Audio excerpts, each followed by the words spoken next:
Muy buenas noches, ¿qué tal? ¿Cómo les va? ¿Cómo andan? ¿Cómo han pasado? ¿Todo bien? Esperemos que bien. Fernando, bueno, buenas noches. Buenas noches, digo formalmente, simplemente para... Un cambio de estudio. Para cumplir con esa fórmula, ¿no? Recién me despedía en el informativo de la gente, ¿eh? Con muchísimo gusto los estamos recibiendo en una nueva edición de Moros y Cristianos. Ya les habíamos dicho la semana pasada, esta es una edición especial, es una edición de 1 hora nada más, porque como ustedes saben, tenemos el gusto de ser el canal oficial de los Juegos Olímpicos y eso obviamente en todos estos días está teniendo la prioridad informativa, entre otras cosas porque justamente somos el único canal de aire que está transmitiendo las instancias de los Juegos Olímpicos. Y por otra parte estamos enganchados a una mega transmisión internacional a la cual hay que sujetarse. Recién Mercedes Otero nos decía, miren que a las 10 Michael Phelps se tira a la piscina y no espera por ustedes, ¿eh? Exactamente, ¿no? Y hay que verlo porque sigue batiendo récords ese hombre. Es bien.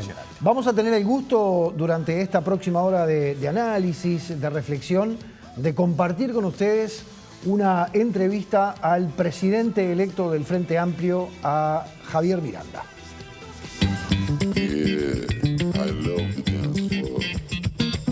Javier Miranda nació en Montevideo en 1964. Es hijo del escribano Fernando Miranda, desaparecido en la dictadura cuando tenía 11 años, y cuyos restos aparecieron en 2005 en el batallón número 13. Es abogado y profesor de Derecho Civil en la UDELAR y de Derechos Humanos en el CLAE. Militó en la organización Madres y Familiares de Detenidos Desaparecidos entre 1986 y 2010. A su vez, ocupó cargos públicos a nivel municipal y nacional. Actualmente es secretario de Derechos Humanos de la Presidencia de la República, cargo al que renunciará a fines de agosto para asumir como nuevo presidente del Frente Amplio.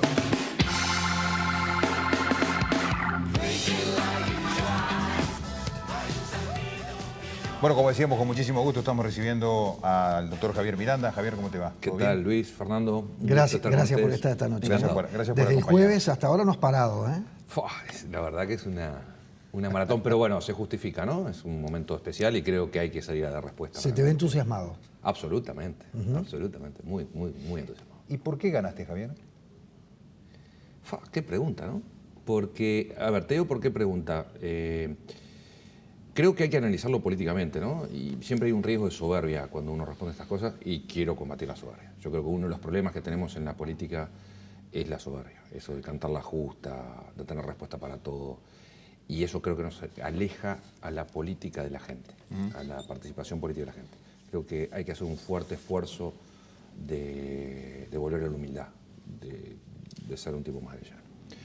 Hay un mensaje político. Yo creo que la votación del 24 de julio refleja un fuerte espíritu frente amplista. Yo creo que de alguna manera esos 95.000 personas que fueron a votar mayoritariamente expresaron una fuerte adhesión al Frente Amplio y creo interpretar, intuyo que hay un respaldo a la candidatura independiente, la candidatura tal vez que aparecía como más equilibrada en términos de independencia y de equilibrio entre sectores y más jugada en términos frente amplistas y no en todo caso identificada con sectores. Y esto no es contra los sectores, pero sí en apoyo al Frente Amplio. Ahora, ¿cómo se entiende algo que incluso lo planteábamos en la promoción que tenemos en nuestra pantalla de hace varios días cuando le anunciábamos a la gente que ibas a estar acá? Hablaste de que querías acercar al Frente Amplio a los descontentos, a los indignados, y sin embargo ganaste. Uno siempre conecta eso, entre otras cosas, con la política económica. Y sin embargo ganaste fundamentalmente con el apoyo del Frente Liber Seregni, o de los grupos que forman el Frente Liber Seregni, que son encabezados por el ministro de Economía y Finanzas. Al mismo tiempo, el sector mayoritario sigue siendo, digamos, la otra ala, por decirlo de alguna manera, ¿no? El espacio 609, el MPP. ¿Cómo se armoniza y cómo se conjuga todo eso? Hay varias cosas en tu pregunta, Fernando, que me gustaría de a poquito irlas separando y conversando, ¿no? Una es, gané con el apoyo, sin duda, de sectores del Frente Amplio que están vinculados al Frente Liber Seregni, pero también está el Partido Socialista. Sí. Sí, claro. No es poca cosa. Y algunos sectores chicos cuantitativamente, que para mí son muy significativos en términos cualitativos, ¿no? 52 País, 1303, 611. Y creo que hay que ser justo. Ahora, no soy representante de ninguno de esos sectores. Simplemente esos sectores expresaron apoyo, me honran muchísimo, pero no los represento. Claro, porque vos no pertenecés No pertenezco orgánicamente a ninguno de esos sector. sectores, exactamente. Yo fui a buscar el apoyo de todos los sectores y de algunos en particular tenía una carga afectiva muy importante buscando el voto, además de un interés político, me estoy refiriendo claramente al Partido Comunista, ¿no? Claro. Un vínculo afectivo muy fuerte. Mi padre desapareció por comunista, no por escribano. No por escribano. Sí, claro, claro. Mi afecto es muy grande. Don Luis Pedro Bonavito, un viejo dirigente del Frente Izquierda de Liberación, decía mis hermanos comunistas, ¿no? Una expresión que para mí es muy grata. De todas maneras, si ustedes miran los números, otra vez, sin soberbia, es la única candidatura donde los votos a la presidencia es mayor que la suma de los votos a los sectores. Yo creo que ahí hay un dato relevante. Y no es que yo sea un crack, no me lo creo. Creo que lo que hay nuevamente es un respaldo a la candidatura independiente al Frente Amplio. Sobre los indignados, los incómodos, todos hablamos de eso. Pacha, Roberto, Pepe y yo, los cuatro hablamos de eso. Porque es notorio que hay un número importante, un número significativo de votantes del Frente Amplio, de simpatizantes, de adherentes, de viejos militantes que están molestos con el Frente, que están molestos con el gobierno, Claro. lo cual no hay nada como gobernar para generar molestias, Sí, claramente. y que están molestos con el Frente. Y uno quiere volver a traerlos, a entusiasmarlos y a procurar que vuelvan a adherir al Frente porque tiene sentido. Pero es una apelación muy fuerte y no sé si lo logramos, ¿no? Entre una elección y otra hubo 80.000 votos menos, ¿no? Claro. Sí, y en este caso además tenés 70 y tantos, sí. 13.422 votos en blanco. A ver, ese dato es otro, ¿no? Otra vez, despacito, pero... hay 95.000 votos. No es un número menor. Yo he reiterado una frase hecha, pero me parece muy expresiva. Estos 95.000 votos de la elección interna del 24 de julio están más cerca del alivio que de la alegría. Es un número importante, en términos de alivio. Es un número importante. Donde además muchos pronosticaban Sí, que iba a ser menor. Los pronósticos eran bastante más pesimistas, ¿no? que iba a ser menor, y otros deseaban que fuera muy menor. Yo creo que la oposición claramente deseaba que fueran 40, 50.000, y era la debacle, la caída, así, en fin. 95.000 votos es un número importante. Yo creo que ningún partido político en el Uruguay, es contrafáctico, pero reúne esa votación en una votación voluntaria. Claro. Pero bueno, es un número importante. Ahora, no es para saltar de alegría, ¿no?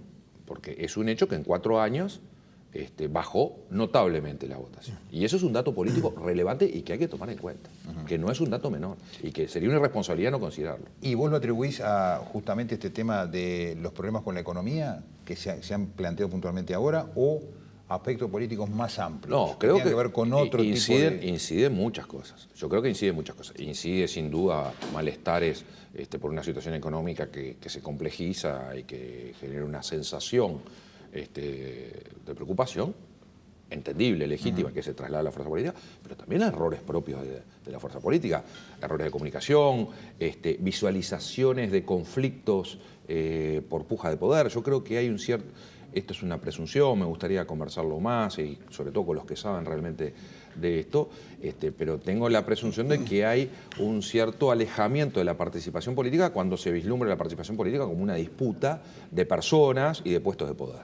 ¿Sí? Hay quien dice que la propia demora en definir al nuevo presidente, es decir, todo este tiempo que estuvo Acéfara a la presidencia, contribuyó a generar malestares, diferencias, problemas, ¿no? Yo coincido con ese diagnóstico. La ausencia de una conducción clara, identificada, de un interlocutor representativo, una interlocución representativa, sin duda agrava esa situación de malestar y facilita estas cosas. Creo que fue un error haber mantenido un año sin una cara visible y representativa legitimada en el Frente Amplio. Y ya que estás hablando de error, ¿fue un error también en su momento plantearle a Mónica Xavier la incompatibilidad de ser legisladora y presidenta del Frente Amplio? No lo sé, porque no participé en esa discusión y no me gustaría abrir juicio. Yo tengo dudas incluso en términos más teóricos de la teoría política, si es bueno que la presidencia de un partido esté en el Parlamento o no. Francamente tengo dudas, porque por un lado ese es el espacio de la democracia donde están los líderes partidarios y el debate, y por otro lado el parlamentario es un funcionario público. Nosotros a veces perdemos de vista eso. Es un funcionario público. Y la organización política no es una asociación pública. Entonces me parece que me gustaría pensarlo un poco más. Lo que sí creo que fue un error fue haber destronado, haber quitado la figura de Mónica Javier, que yo creo que hizo además una buena presidencia, realmente creo que hizo una muy buena presidencia en el frente, pero creo que es un error haber bajado a Mónica y no haber generado rápidamente la sustitución. Francamente creo que eso fue un error político. Javier, hace un par de días decías que en el Frente Amplio no se está discutiendo de política. Sí, se está discutiendo poco.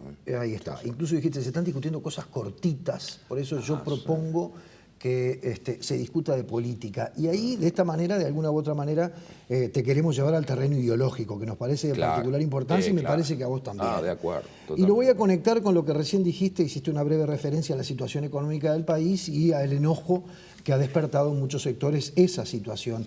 ¿Es esa situación o las soluciones que propone el equipo económico del gobierno, que parecen filoneoliberales, las que han enojado a mucha gente que durante muchísimos años escuchó otro discurso del Frente Amplio? Yo no creo que sean filoneoliberales, francamente. No querer tocar el capital, por ejemplo. No, pero yo no creo que no se toque el capital, que no se quiera tocar. La excusa que hay hasta ahora es, lo ha dicho Mujica, lo dijo sentado allí en esa silla, el capital es cobarde, si lo grabás se esconde y no invierte. No, bueno, está bien, pero... Y con Luis nos preguntábamos el otro día, pero ¿en Europa no le cobran impuestos al capital? Sí. Por poner un ejemplo, por hablar de países desarrollados. Pero, a ver, yo creo que aquí se grava el capital. Uno puede opinar que se podría gravar más, que es posible grabarlo más, que la carga tributaria sobre el capital. Ahora, otra vez, ¿sobre qué capital además? Porque no todo el capital es igual, ¿sí? Capital productivo, el capital financiero. Bueno, el financiero ni que hablar, ¿no? Bueno, claro, ahí sí yo creo que valdría la pena poner un poco más la mira. También estoy aventurando, ¿no? Acá hay un tema de equilibrio. Yo no soy economista, no quiero darle la plana al Ministerio de Economía ni cosa por el estilo, pero sí me gusta dar esta discusión, ¿no? Acá hay un tema de equilibrios, ¿no? Hay un mensaje fuerte. Yo estoy contestando a la opinión de que esto es filo neoliberal. Sí. ¿Sí? Sí. Yo creo que no es filo neoliberal, francamente creo que es una política de izquierda que busca equilibrios. El presidente del Banco Central, Mario Vergara, siempre habla de estos platitos chinos, ¿no? que están en juego. Sí, que hay que mantenerlos en equilibrio. Son los equilibrios. Cómo uno realmente grava en manifestaciones de riqueza, ¿sí? Para generar los recursos necesarios para financiar derechos, porque de eso se trata en definitiva, ¿no? De cómo distribuyo riqueza, pero no por distribución de riqueza, sino por cómo financio la realización de derechos de las personas. Pero la carga tributaria tiene un límite que es que no me provoque desinversión, porque los derechos cuestan. Los derechos hay que producir riqueza para efectivamente financiar los recursos económicos. Entonces, uno puede decir, a ver, a mí me gustaría más que se grabara más acá, más allá. Pero eso entra en el terreno de lo opinable. Yo creo que la política económica de Uruguay en 2006-2007, ¿era distinta que esta? Yo creo que no. No, pero estábamos en un periodo de crecimiento. Claro, bueno, pero la situación económica sí cambia. Y yo acepto que se puede discutir más nuevas formas de gravamen, nuevas formas de tributación. Me parece que vale la pena discutirlas en términos de izquierda, pero ¿cuál es la discusión de izquierda? La discusión interna no es solamente qué es lo que grabó, yo creo que es absolutamente izquierda la reforma tributaria, ¿no? Haber grabado la renta de la persona física y no seguir manteniendo como base de la tributación el impuesto al valor agregado, que es un impuesto regresivo, haber eliminado a IMESI, ¿sí? La bancarización no creo que sea filo neoliberal, todo lo contrario. Creo que es una forma de procurar la baja, por ejemplo, un impuesto indirecto y regresivo como es el IVA, pero que no se me traslade a precio y que realmente caiga sobre el consumidor. Sin embargo, el sistema financiero es el que más gana con la inclusión financiera. Sí, está bien, pero... Y ahí cualquiera te puede decir, pero ¿y qué clase de gobierno de izquierda es que cada vez le da más ganancias al sistema financiero? Pero no es que el gobierno de izquierda le dé cada vez más ganancias al sistema financiero. El sistema financiero... Lo planteó el propio diputado Jorge Gandini, por ejemplo, diciendo, es increíble, le estamos dando cada vez más ganancias. Mirá cómo será el río, ¿no? Mirá cómo será el río. No, el río es que el diputado Gandini legítimamente hace oposición, porque estoy seguro que en el gobierno no haría eso que él dice. Bueno, pero lo que pasa es que eso siempre se dice. Si estuvieses en el gobierno no propondrías esto. ¿El sindicato de AEU es filo neoliberal cuando defiende la plaza financiera? defienden su trabajo. No, claro, ahí está defendiendo su No fuente de toque la trabajo. plata financiera. Defienden su fuente de Claro, trabajo. no estamos de acuerdo. naturalmente. Está defendiendo ahí, en ese caso, obviamente. Son los terrenos es el lo buen trabajo. opinable. Son los terrenos lo opinable. Yo no, lo que no quiero, Fernando, en este juego, es aceptar rápidamente que es un gobierno filo neoliberal. Francamente, me resulta incómodo. Me resulta incómodo por definición de izquierda y porque tengo una enorme confianza en el equipo económico, más allá de que pueda tener diferencias y que probablemente haya que impulsar medidas de mejor redistribución de riqueza y gravámenes de manifestación de riqueza.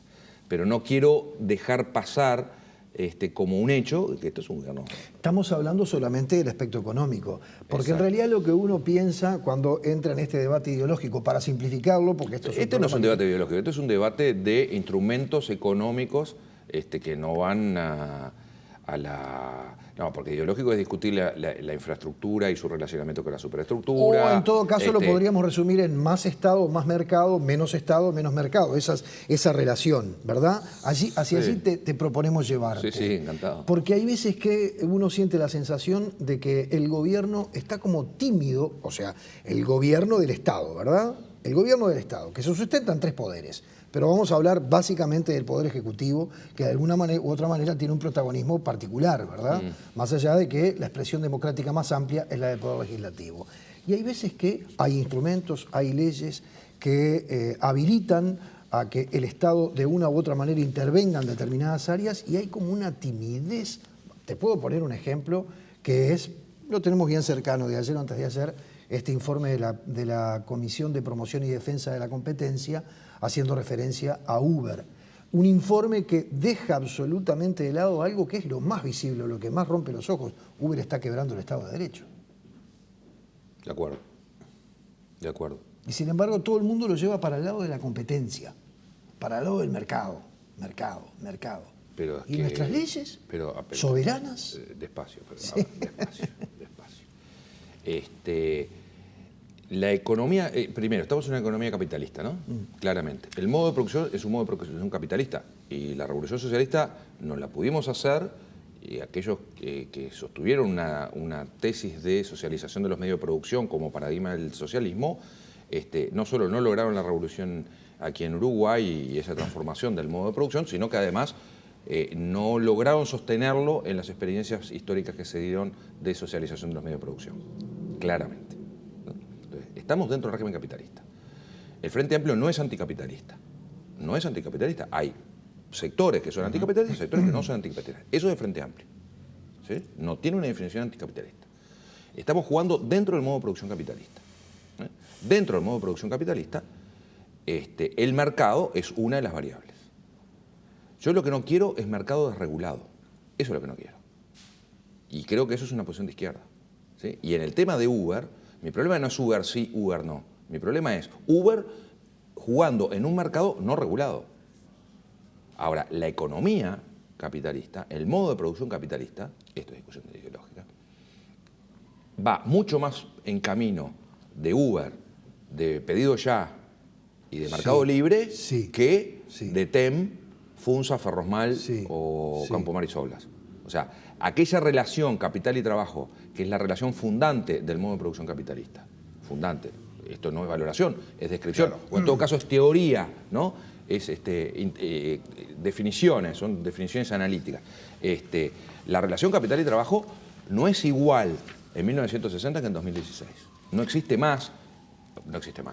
No existe como base del sistema de producción del modo de producción capitalista, por lo menos en Uruguay, la gran fábrica donde el patrón, dueño del capital, está en la fábrica y hay un número de obreros enorme en la producción casi fordista.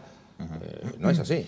Entonces, hay que saber también, hay que ver cómo se mueve el modo de producción para analizar cuáles son las alternativas. Vuelvo a Uber. A Uber, insisto, ¿y por qué no hablamos de pedido ya? ¿Y por qué no hablamos de Airbnb? Claro, pero eso el problema son mercados desregulados. Exacto. Está bien, pero pedido ya... En el caso de pedido ya no es un mercado regulado. Claro. Por eso, pero todos estos, yo quiero mercados regulados. Mercados Claro, regulados, en el caso de Uber se mete en un mercado que está absolutamente regulado, que está regido por normas muy estrictas, como es el transporte de pasajeros. Pero de acuerdo, pero yo creo que hay que someterlo a la regulación, no tengo la menor duda. Ah, bueno, estaba por eso. Totalmente. Pero hasta totalmente. ahora... El mercado de la comunicación también. O sea, yo no quiero mercados regulados. No, pero esto lo digo porque en algún momento también se dijo desde la izquierda que la mejor regulación es la que no existe. Yo no creo. Yo no quiero ningún... A ver, el mercado implica juego de poder, ¿sí? Juego de poderes, poderes de hecho, ¿sí? Yo no quiero ningún poder, ni el poder del Estado, ni el poder de los particulares, ni el poder físico, ni el poder de las armas, ni el poder económico, sin límites. Para eso creamos las normas jurídicas y la convivencia sobre la base del derecho. Ahora, Uber... Entonces, no quiero ningún mercado desregulado, ni Uber ni ninguno. Exacto, pero por ejemplo, para seguir con el ejemplo de Uber, ha estado funcionando, violando las normas, y aparentemente nadie se anima a bajar la palanca de decir que le corto la señal. En eso estamos de acuerdo y a mí también me preocupa y creo que es una mala cosa. ¿Y el gobierno hay que regular ese mercado. ¿Y el gobierno no ve? Sin duda hay que regularlo. ¿Perdón? Vos no sos del... O sea, sí. Pero sí. Vas a renunciar, ¿verdad? Para asumir la presidencia. Sí, pero hoy soy funcionario del gobierno. Está bien. Funcionario del gobierno. ¿Y eso el gobierno no lo ve? Porque yo estoy preocupado. Yo creo que sí, lo ve. A ver, ¿Y por qué no actúa?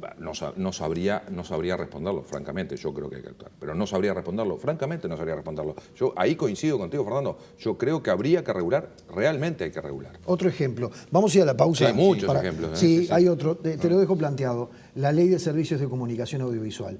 Una ley que se aprobó en diciembre del 2014, que la propia ley establecía a partir de qué momento tenía que empezar a regir, y que sin embargo el presidente Tabaré Vázquez optó por no aplicarla hasta que no aparecieran los primeros pronunciamientos de la Suprema Corte de Justicia. Tácticas, ¿no? El año pasado el hoy presidente de la Suprema Corte de Justicia dijo aquí en este estudio: las sentencias de la Corte todavía no están y la ley está vigente y hay que cumplirla.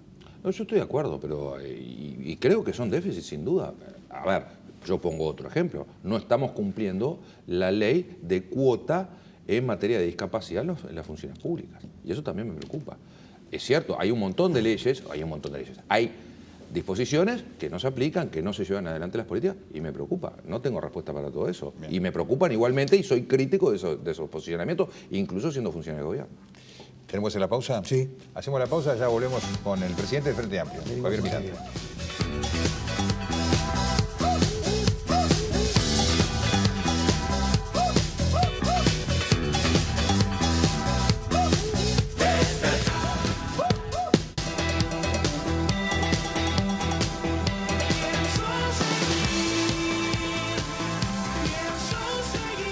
Seguimos el diálogo con el presidente electo del Frente Amplio, Javier Miranda. ¿Cuándo asumís, Javier?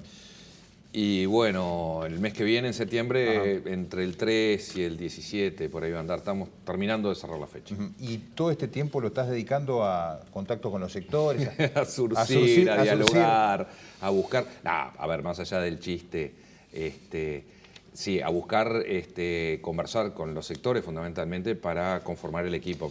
Porque lo que pasa es que, te pregunto esto, porque en realidad, a ver, analizando los números fríos de la elección, sí, vos tenés al Movimiento de Participación Popular con el 22,9% de los votos, al Partido Comunista con el 16,5% de los votos.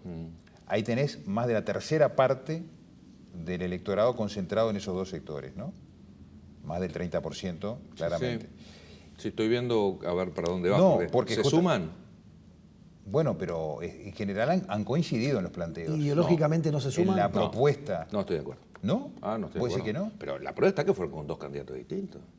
Pero claramente, ¿eh? Bueno, pero ahí eso seguramente responda a otra cosa sobre la cual te quiero preguntar, pero vamos a dejar a Luis que termine. Vamos arriba. Sobre la máquina que tritura gente hablaste vos. Ahora quiero hablar de ese tema. Pero no, pero te planteo en esto de justamente lo de surcir. A mí me gusta esto porque es Moros y Cristianos para polémica, pero uno termina en ausencia de otro polemista terminamos polemizando periodistas con entrevistados. Está bien, ¿eh? No tengas duda que en ausencia de debate los moros o los cristianos somos nosotros. Exacto. ¿De qué lado te parás? No, Luis claramente del lado. Vos sabés que, no, pero a propósito de eso nos decía, lo traigo a colación porque está bueno, en uno de los primeros programas estuvo Daniel Olesker, entonces decía, yo no me siento representado porque yo soy judío, ni moro ni cristiano, ¿no? Pero bueno, te decía, más de 30%, 30 y pico por ciento de los votos que vos decís no se suman. Yo creo que se suman en el sentido de que han estado compartiendo posiciones políticas en todo este tiempo, No estoy de acuerdo. Desde el punto de vista del Parlamento, por ejemplo. Acepto que sea tu opinión. Yo acepto que esa sea tu opinión. Pero no entonces coincido. vos decís que no tenés acá... Que no se suman mecánicamente de ninguna manera. No tenés acá una pata fuerte que te puede operar en contra. Tengo dos patas fuertes que no me operan en contra. De ninguna manera. De ninguna manera. No estoy de acuerdo. En absoluto. ¿Y cómo haces para compatibilizar? ¿Pero por qué me operarían en contra, además? No digo que... A ver, ¿Decís que tenemos el prejuicio de Sí. que ellos están más a la izquierda que vos? No, digo que tienen el prejuicio de la caricatura montada de una dicotomía en el Frente Amplio entre astorismo y mujiquismo, y dentro del mujiquismo entra todo, entre la 711, el Partido Comunista, el PVP, la vertiente ateísta y todo lo que no sea Frente Libre. Que hay astorismo y mujiquismo, hay. Y hay socialismo, y hay comunismo. Pero a ver, ha habido un grupo de sectores que han Suave. estado coordinando acciones, entre otras cosas, por ejemplo, para promover cambios en la política económica. Sí. Y ahí sí En están eso- operando. en eso juntos. sí, Y es un fondo de justamente estamos hablando que tiene que ver con el fondo de la cuestión. Pero no, despacio, porque las alianzas, a ver, los acuerdos económicos se terminaron logrando en muchos casos en acuerdos directos entre el MPP y el Frente Libre Sereñi, y en particular la 21-21. O sea, el Frente Amplio es una diversidad de sectores, ¿sí?, con una unidad programática. Ese es el enunciado del Frente Amplio. Y se generan alineamientos en distintas coyunturas con distintos alineamientos. Yo creo que no es mecánico, yo creo que esa construcción es una construcción simplificadora de la realidad política del Frente Amplio, pero entre otras cosas porque omite la presencia del Partido Socialista, que es un partido histórico, un peso enorme, enorme Sí. en la tradición histórica de la izquierda, por decirlo menos. Francamente, yo creo que el Partido Comunista es un partido muy sólido, ¿sí?, con una larguísima historia en el Uruguay, seguramente cuantitativamente mucho menor a lo que era el Partido Comunista en el año 85, Claro. ¿sí?, sin duda, ¿sí?, y que tiene su propia manifestación y que no creo que sea, pero incluso en términos de definición ideológica, el Partido Comunista es un partido de definición internacionalista. La tradición MPP, que no es un partido, es un movimiento, es una tradición nacionalista.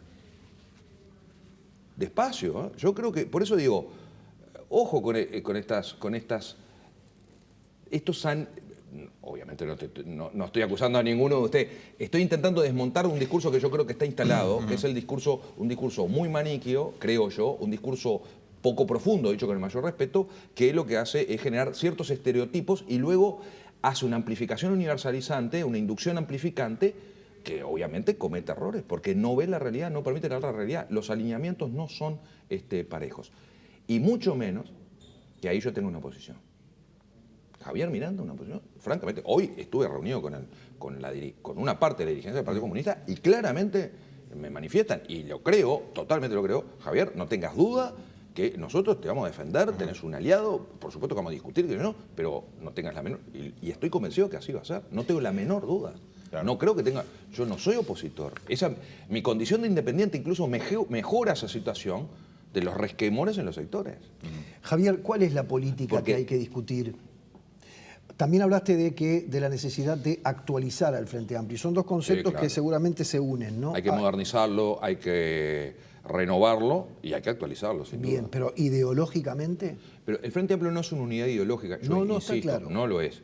Que debe dar mucho más debate ideológico, sí, y entre otras cosas lo que recién decía, yo creo que en el análisis de la realidad, y sobre todo de la infraestructura económica, tenemos que mirar cómo se está desarrollando hoy el modo de producción para poder intervenir en la realidad social, porque determina buena parte de la realidad social. ¿Ahí está el foco de tu crítica en esa materia?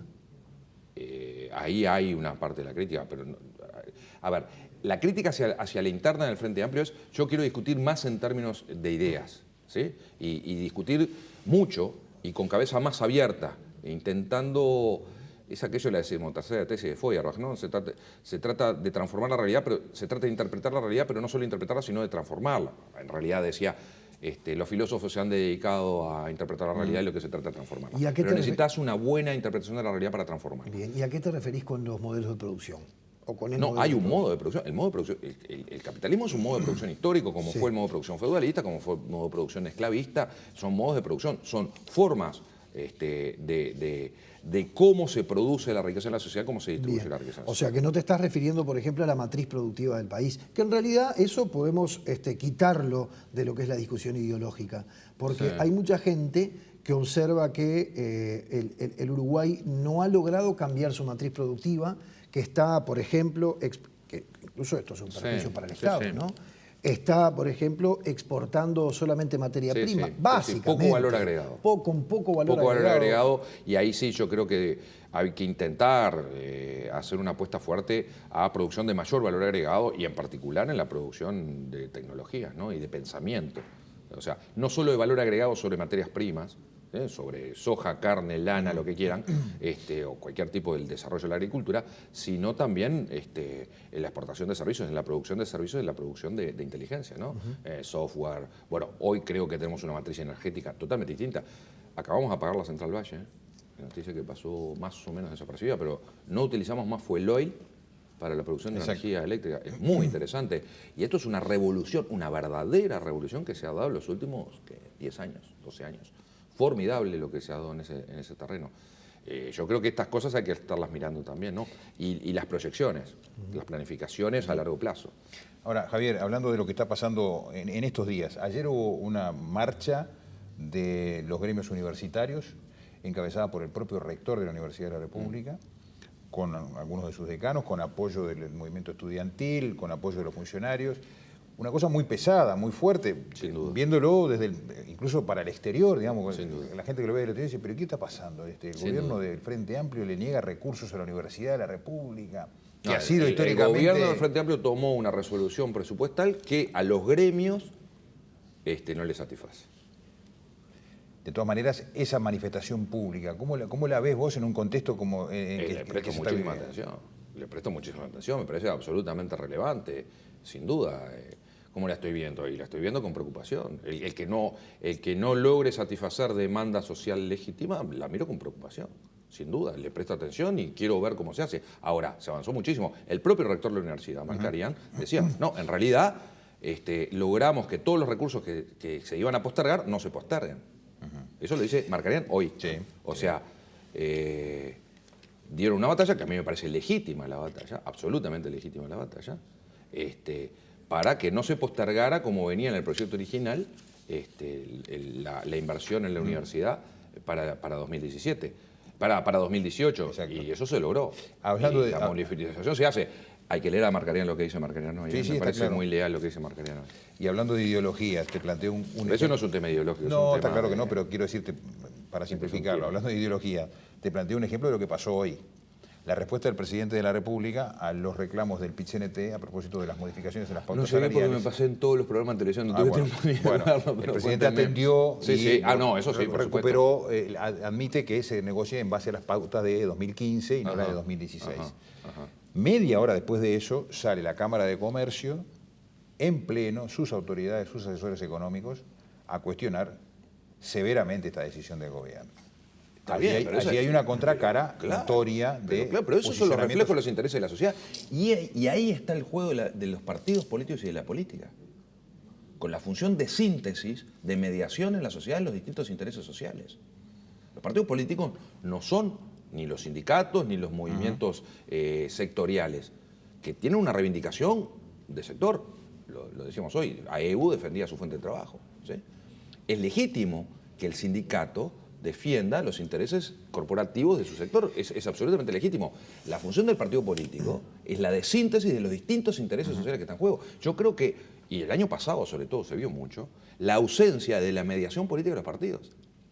¿Cuál es la alternativa a eso? O fortalecemos los partidos que tengan capacidad de hacer síntesis de los intereses sociales en juego, de escucharlos, de sintetizarlos y ponerlos en sintonía y dialogar con los gobiernos y con el poder político, o dejamos directamente enfrentados a las organizaciones gremiales con los gobiernos.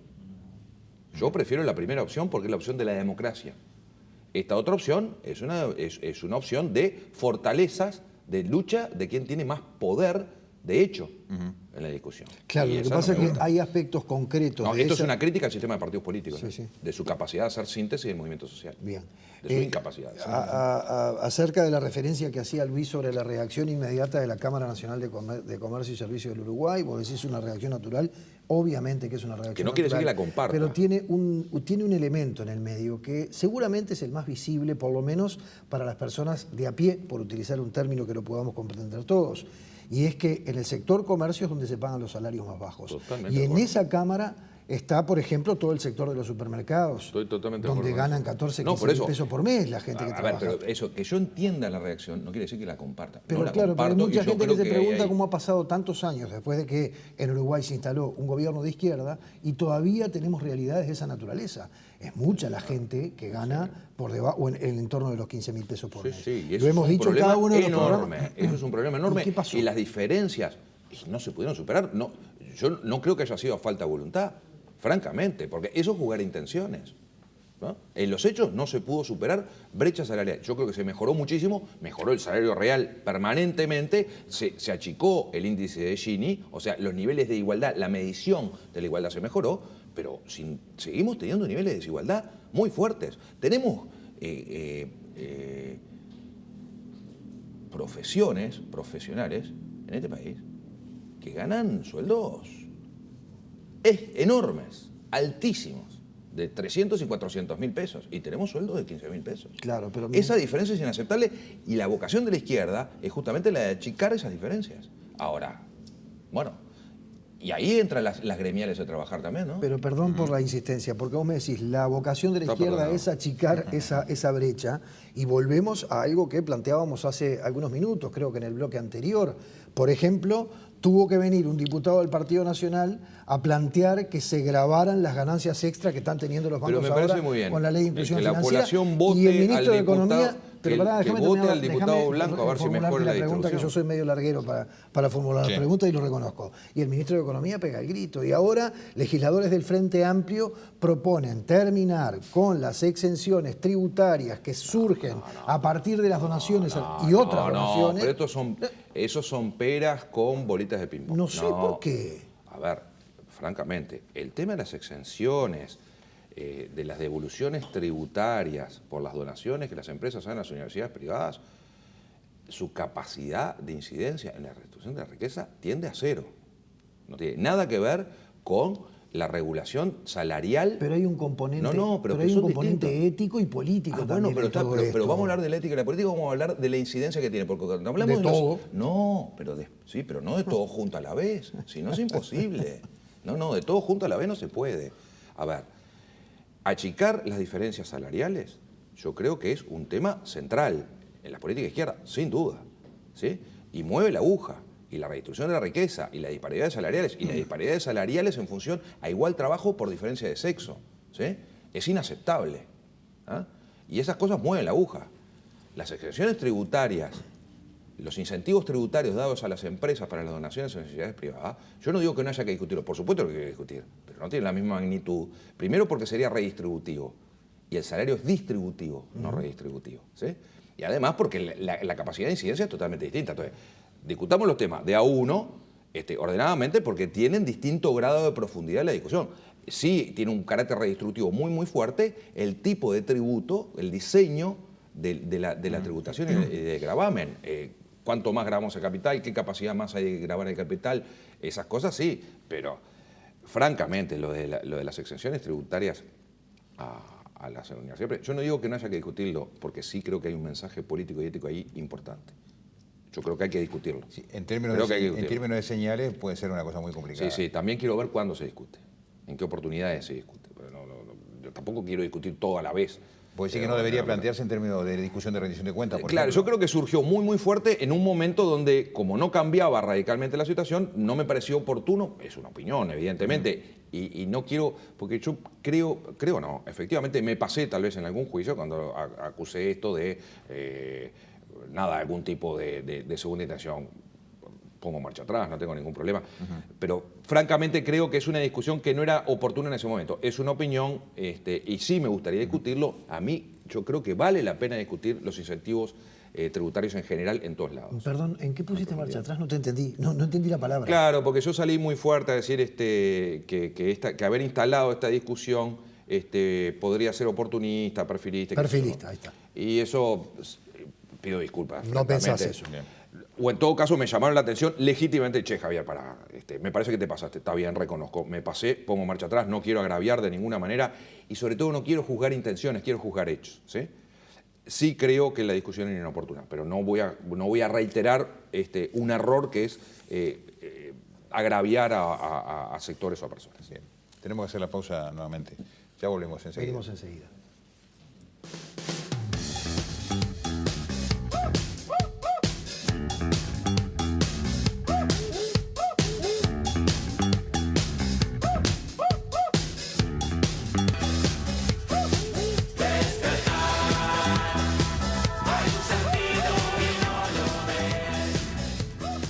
Antes de resultar electo presidente del Frente Amplio, Javier Miranda decía que estaba intentando también acercar, mucha gente quería acercar al Frente Amplio, ¿no? A todos, ¿eh? Está bien, está bien. A todo lo que se pudiera. No, Entre otros... Por supuesto, esa es la vocación de cualquier partido político, es acercar Claro. el mayor número de adherentes posible, claro. Entre otros, y voy a utilizar una expresión tuya, a los que estaban hartos de los aparatos que trituran personas. ¿A qué te estabas refiriendo? A ver, que existen aparatos políticos, son estructuras de captación y de ejercicio de poder, lo cual es legítimo, está dentro de las reglas de juego, ¿no? De las reglas de juego político. El problema es cuando más en el trituran Frente, gente. que es un conglomerado de partidos. A ver, sí, en el Frente, pero en el Partido Nacional también, en el Partido Colorado también. La historia del Partido Colorado tiene algo que ver con eso. El diario terminó siendo un casino, ¿no? Cuidado. Que esté libre de pecado, que tire la primera piedra. Ahora, el problema es la trituración de gente, ¿no?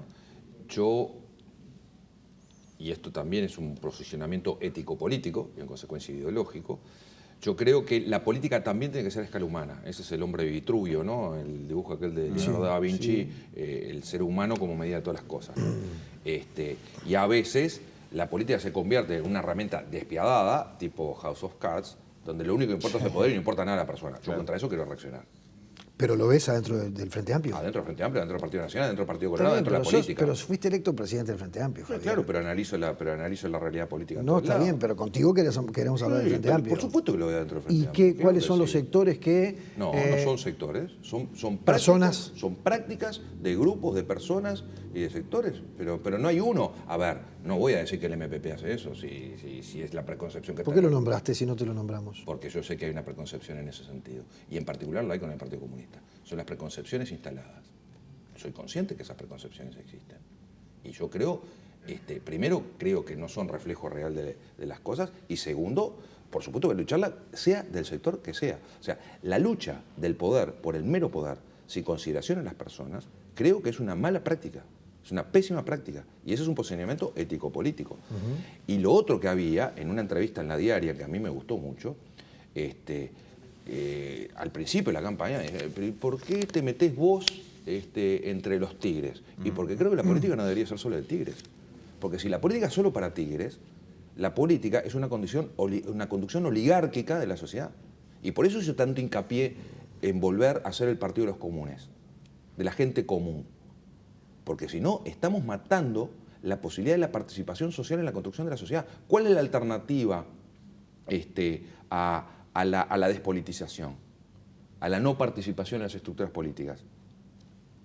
El juego de intereses, el libre mercado traducido en términos políticos. Y yo eso no lo quiero. Francamente, quiero política fuerte que discuta y que discuta en estos términos. Entonces hay que quebrar los aparatos y no regalar la cancha de la política a oligarquías. Ahora, esos aparatos tienen poder. Pero por supuesto. Han construido poder. Sí, y legítimamente. ¿Y cómo vas a hacer para...? No sé, voy a seguir para conversando, dialogando, situación? persuadiendo, buscando adhesiones, convenciendo, sin duda, dialogando. Porque se ha dicho que el Frente Amplio se ha convertido, producto de estos 3 periodos de ejercicio del poder, en un partido tradicional más. Se estandarizó, ¿no? Que ha captado también los vicios que se le denunciaron siempre a blancos y colorados. Sí, ha adoptado un montón de Porque, vicios.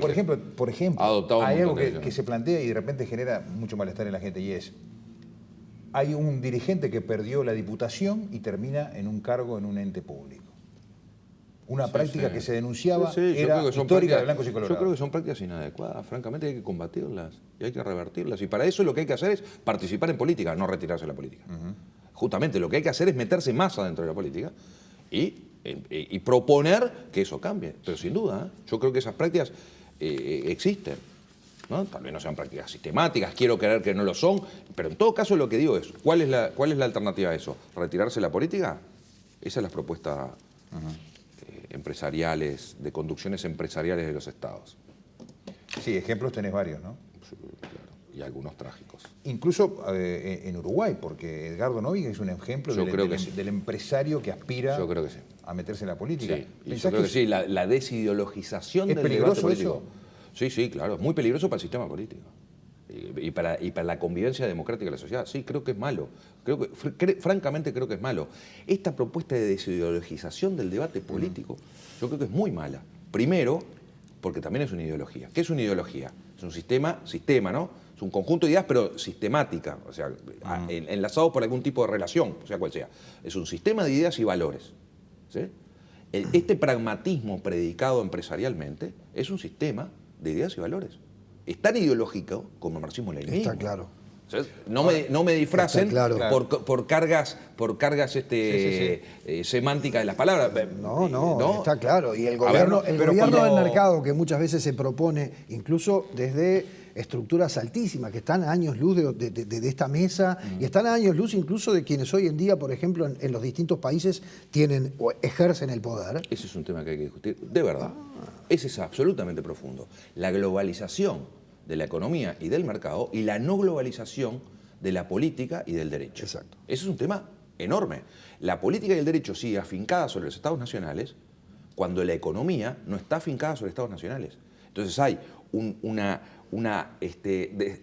asimetría del poder de hecho del mercado y el poder de derecho del Estado. ¿Crees en las teorías conspirativas que hablan del Club de Bilderberg? No, poco creo. Yo en general rehuyo como modelo las teorías conspirativas, en general, pero esta es una clave fundamental. Y acá vivimos un episodio, Aval Hermanos, Philip Morris. Sí, pero no era solo Philip Morris Suiza, sí. era Aval Hermanos Uruguay también, ¿no? Sí. Yo creo que es un episodio de el poder de hecho de mercado sobre el poder de derecho de los estados. Y esas son mis tres. Ahora, hay que buscar alternativas a eso. ¿En el Frente Amplio hay verdadera conciencia de eso? ¿Vos ves verdadera conciencia de eso? No lo sé, pero es que sería muy injusto. En todo caso, me gustaría que hubiera mucho más conciencia de eso. Para no denostar lo que no es, ¿no? Me gustaría que hubiera mucho más discusión en esto.